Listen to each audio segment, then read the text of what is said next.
M'dzina la Atate, ndi la Mwana, ndi la Mzimu Woyera. Amen. Ambuye akhale nanu. Ndakulandiraninso mpologalamu. Ndakulandiraninso pano patiyankhuleni Ambuye mpologalamu ino yakugawa mawu.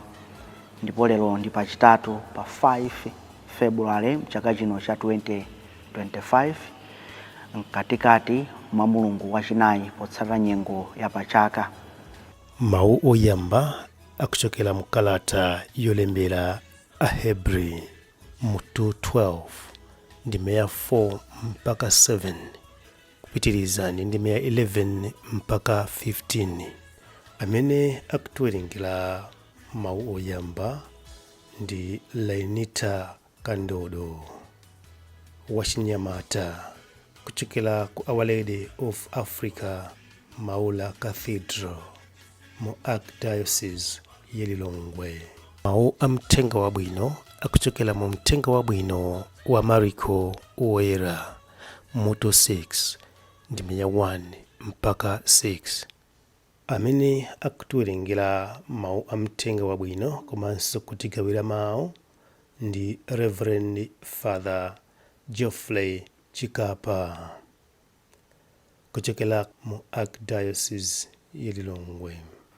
Mawu ankalata kwa Aheberi. Abale, polimbana ndi uchimo simudafike mpaka pokhetsa magazi. Mwayiwala kodi mawu olimbitsa mtima aja amene Mulungu amakulankhulani ngati ana ake? Mawuwo ndi awa: mwana wanga, usanyozere malango a Ambuye, kapena kutaya mtima pamene iwo akukudzudzula. Paja Ambuye amamlanga aliyense amene amkonda, amakwapula mwana aliyense amene iwo amlandira. Muzipirira masautso kuti muphunzirepo makhalidwe oyenera. Mulungu amakutengani ngati ana ake m'zochitika zake zonse. Kodi m'kale lonse analipo mwana amene bambo ake sadamlange? Limbitsani tsono manja anu ofowoka ndiponso mawondo anu ofowoka. Muziyenda m'njira zowongoka kuti miyendo yopunduka isagweduke, koma ichiritsidwe. Yesetsani kukhala ndi mtendere ndi anthu onse, ndi kukhala oyera mtima, pakuti palibe ndi mmodzi yemwe amene adzaone Ambuye popanda kuyera mtimako. Chenjerani kuti wina aliyense asabwerere m'mbuyo nkutaya madalitso a Mulungu. Chenjerani kuti wina aliyense asakhale ngati muzu owawa umene umaphuka nkuvuta ena ambiri ndi ululu wake. Mawu a Ambuye. Tithokoze Mulungu. Ambuye akhale nanu. Akhalenso ndi mzimu wanu. Uthenga wabwino monga adalembera Mariko Woyera. Ulemu kwa inu Ambuye. Mariko mutu wa 6 kuyambira ndime yoyamba kulekeza ndime ya 6. Pa nthawi yomweyo Yesu adachoka kumeneko nakafika ku mudzi wa kwawo. Ophunzira ake adatsagana naye. Litafika tsiku la Sabata, iye adayamba kuphunzitsa m'nyumba ya mapemphero. Anthu ambiri amene ankamvetsera adadabwa kwambiri nkumanena kuti kodi iyeyu zonsezi adazitenga kuti? Nzeru zimene adalandirazi nzotani? Akutha bwanji kuchita zinthu zamphamvu zotere? Kodi ameneyu si mmisiri wa matabwa uja mwana wa Mariya? Kodi abale ake si Yakobo ndi Yosefe ndi Yudasi ndi Simoni? Kodi suja alongo ake ali nafepo mpano? Choncho adakhumudwa naye. Koma Yesu adawawuza kuti mneneri amalemekezeka kwina kulikonse kupatula ku mudzi kwawo pakati pa achibale ake ndiponso kubanja kwawo.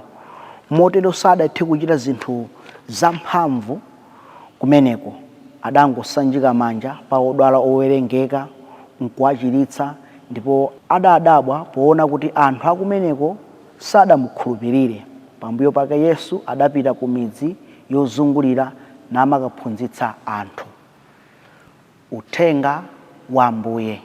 Ulemu kwa inu Ambuye Yesu Kristu. Ambuye Yesu moyo wawo wapansi pano adaonetsa kwathunthu kuti ndi munthu komanso ndi Mulungu.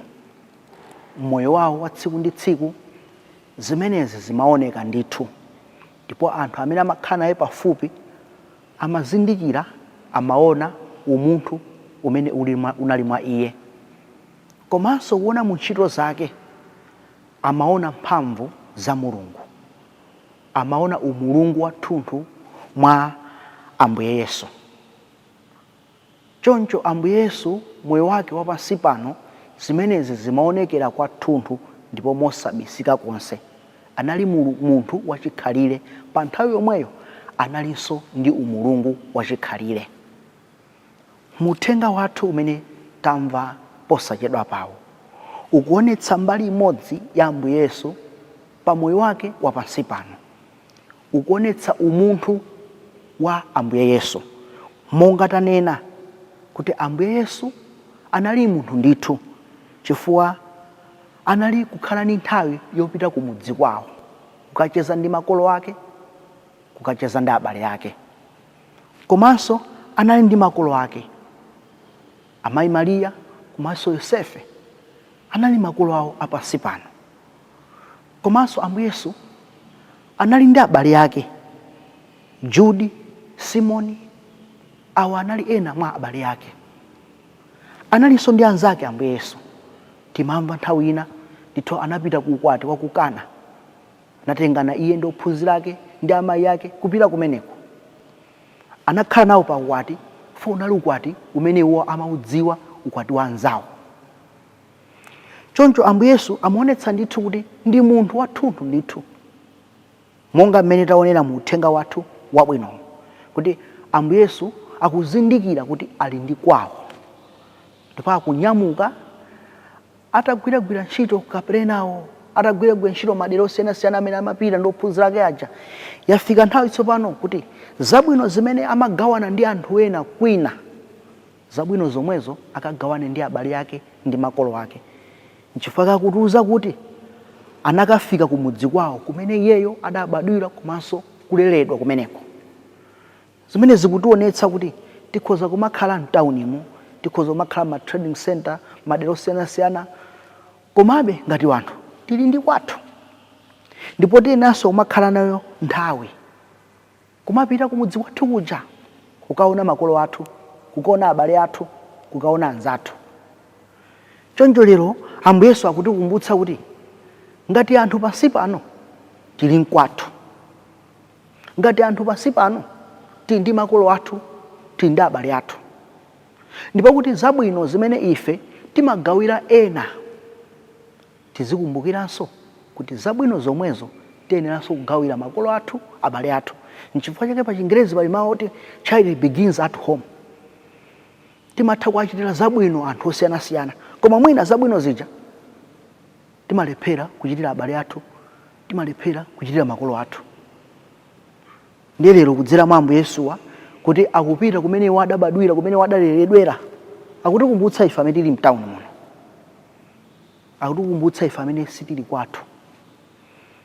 Tenti zilingapo holiday, tenti zikhala tsiku limodzi, osangopita kwathu chifukwa kuti kuli matenda kapena kuli zovuta, kuli maliro. Ambuye Yesu sadabwerere kwawo sadamve kuti ena akakudwala kapena kuli maliro aya, adangopita kuti akaone ndi kuchezako ndi abale ake ndi makolo ake. Ifenso tikusowa kumakhala ndi nthawi imene yoyo. Tichenjezane pano anthu amene timakana kupita kwathu, anthu amene sitifuna kuona makolo athu, anthu amene sitifuna kuona abale athu, kumeneko nkulakwa. Ngati Ambuye Yesu okhala Mulungu, okhalanso munthu, akuzindikira kuti ndili nako kwathu, ndili nawo makolo anga, ndili nawo achibale anga. iwonso amandisowa inenso ndimawasowa. Bwanji ndipite ndikakhale nawo ndikacheze nawo ndikagawane nawo zabwino zimene ine ndikugawiranso anthu ena. Timaona atsogoleri m'malawi mwathu muno taonapo mapresident ndithu adutsapo pakatipo ambirimbiri, koma kuti tipite kwawo tikaona kuti nise watalemwe kulibe, magetsi omwe kulibe, chipatala chomwe kulibe, sukulu zabwino kulibe. Ndo madabwa kuti tsono inu atsogoleri athu mmatha kupereka zitukuko kumadera ena kumalo ena, koma mukulephera kuchita zomwezo kumadera kumene inu mudabadwira kumene mudaleredwera. Simakhala pena zodabwitsa kwambiri. Sinde kuti kupeka chitukuko kwanu kulakwa, sikulakwa ndithu ayi, koma tiye tizikumbukirani kuti kumene tidabadwira ifeyo, kumene tidaleredwera ifeyo, anthu amene akukhala kumene kuja, makolo athu aja, abale athu aja, akusowanso kuti alandire zabwino zimene ife timawachitira ena kumene timakhalako. Ndiye tikukumbutseni atsogoleri athu, kandi ma MP athu, kainu ni ma president athu, apresident amene muli panowa, musamangoona zoti muponya chitukuko inde mupeka chitukuko, koma kuti kodi tikapita kwanuko tikapeza msewu, tikapita kwanuko tikapeza ko magetsi, tikapita kwanuko tikapeza ko chipatala chabwino, tikapita kwanuko tikapeza ko masukulu abwino. Ndambuyeso akutikumbutsa pano kuti ndife atsogoleri, ndife amene timachita ntchito zachifundo kuchitira osiyanasiyana, koma mwina timayiwala chinthu chofunika kwambiri. Mwina timayiwala abale athu, mwina timayiwala makolo athu, timayiwala kumene ife tachoka. Ambuye Yesu lero akunena tiyang'aneni mbuyo. Kodi tikuchokera kuti? Kodi kwathu ndi kuti? Kodi makolo athu ali kuti? Abale athu ali kuti? Ndipo tikumbutsane pano kuti makolo satha, makolo safa. Ena tikhoza manena kwathu uja kulibe makolo anga, kwathu uja kulibe abale anga. Palibe munthu amene alibe abale ake, palibe munthu amene alibe makolo ake. Alipo lero lino. Nchifukwa chake anthu amene aja tiwayendere, tiwafikire. Ndipo zabwino zimene ife tili nazo, zimene timagawira anthu ena amene atipeza titakula kale, tikagawirenso makolo athu amene atilera, abale athu amene atisunga, abale athu amene akometsa moyo wathu tidakale achichepere, ena asanatizindikire, ena asanatione pa moyo wathu wa tsiku ndi tsiku. Ndiye tikumva kuti Ambuye Yesu atafika kumene kujako ndithu monga adazolowerera, Ambuye Yesu samayiwala moyo wopempherayi. Adakumbukira kuti lero la Mulungu ndipite ndikasonkhane na azanga ndikapemphere. Abale anga, Chikhristu chikhale cha nthawi zonse. Osati tikayenda, osati tikapita madera ena, kolona tikuvula. Chikhristu tikuyika apo. Ayi, Ambuye Yesu zimene zinali mwa iwo sanazitaye konse ayi. Moyo wawo wopemphera sanautaye konse. Amazindikira kuti tsiku la Mulungu likafika ndimayenera kupita ku tchalichi kukacheza ndi Mulungu wanga. Ifenso tiyeni moyo wathu wa Chikhristu usakhale wamasana okha, koma usiku tikhala Khristu, masana tikhala Khristu, tikapita kuyenda tikhala Khristu. Kulikonse kumene tikugwira ntchito, kulikonse kumene tikupezekako, tionetse kuti ndife Akatolika, tionetse kuti ndife Khristu, tionetse kuti moyo wa Mulungu uli mwa ife. Koma tsopano pamene Ambuye Yesu anali kutchalichi kuja, chodabwitsa chinachitikapo pamene kuja, akuphunzitsa mwamphamvu, ndipo anthu akumva kukoma ndi maphunzitso ake aja. Koma ena akuti tamuonerani mwana uyu, kodi mayi ake sakuti aja, kodi bambo ake sakuti aja, kodi meso akulira mbanja ilo. Ndile wafuna kuruza kuti chani? Abale anga, nthawi zambiri timaphonyana ndi madalitso chifukwa timatenga things for granted.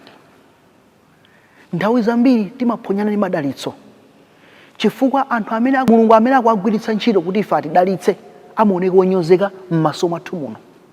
Tisayiwale kuti Ambuye Yesu anabadwira m'banja losatchuka, Ambuye Yesu anabadwira kumudzi wosatchuka, Ambuye Yesu sanabadwire ku tawuni ayi. Kusonyeza kuti Mulungu amatha kugwiritsa ntchito wina aliyense amene wamfuna pa nthawiyo kuti apereke madalitso ake, apulumutse anthu ake. Njimene Ambuye Yesu akuoneka wonyozeka kwambiri, makulu ako akuoneka osadziwika kwambiri, wopanda dzina, wosatchuka, wopanda chuma, koma kudzera mwa iwo mpulumutsana kabadwa. Ndipo kudzera mwa Ambuye Yesu tonsefe tikuyenera kulandira chipulumutso. Koma chifukwa cha mtima wonyozera, mtima wopeputsa zinthu, anthuwa madalitso akuaphonya. Nchifukwa tamva kumapeto kwa uthenga wabwino kuti Ambuye Yesu sanathe kuchita zinthu za mphamvu kumeneko. Adangochokwako kupita kudera kwina, kukaphunzitsa, kukalalika, kukasanjika manja anthu ochuluka kumeneko. Ifenso tikulephera kulandira madalitso mwina chifukwa timapeputsa, tikaona amene akutilalikira, amene akuonekera, mwina amene adaphunzirira, mwina amene adakulirira, basi zimene zija zimatilepheretsa kuti titsegule makutu athu, timvetsere uthenga umene atibweretsera. Timalephera kuti tandire madalitso chifukwa timamboona mmene anthu akuchokera, kudakuchokera kuti maphunziro awo ndotani, kudachita zotani mmoyo mwawo. Lero li Ambuye Yesu akutikumbutsa kuti Mulungu amagwiritsa ntchito wina aliyense amene Mulunguyo wamusankha kuti adalitse anthu ake. Ndipo madalitso amadzera mwa anthu osiyanasiyana kuti afikire anthu a Mulungu. N'chifukwa chake anthu amene akuoneka onyozeka Mulungu amawakweza chifukwa amagwiritsa ntchito kuti anthu ena adalitsike. Tiyeni tipemphe Mulungu kuti makamaka achotse moyo omakhala uderera kapena kunyozetsa zinthu za Mulungu. Chifukwa anthu aku Nazaretiwa analinso anthu oderera, anthu onyozetsa zinthu za Mulungu. Ifenso pakati pathu timaona kuti zochita zathu, zolankhula zathu timapezeka kuti tikunyozetsa, tikuderera zinthu zimene ndi za Mulungu, zinthu zimene ife tingapeze manazo madalitso. Anthu aku Nazareti atiphunzitse china chake. Anthu aku Nazareti atithandize kusintha kaganizidwe kathu. Anthu aku Nazareti atithandize kuti titsegule makutu athu, titsegule maso athu, ndipo tione mmene Mulungu amadalitsira anthu ake. Mwa Yesu Khristu Ambuye athu. Amen.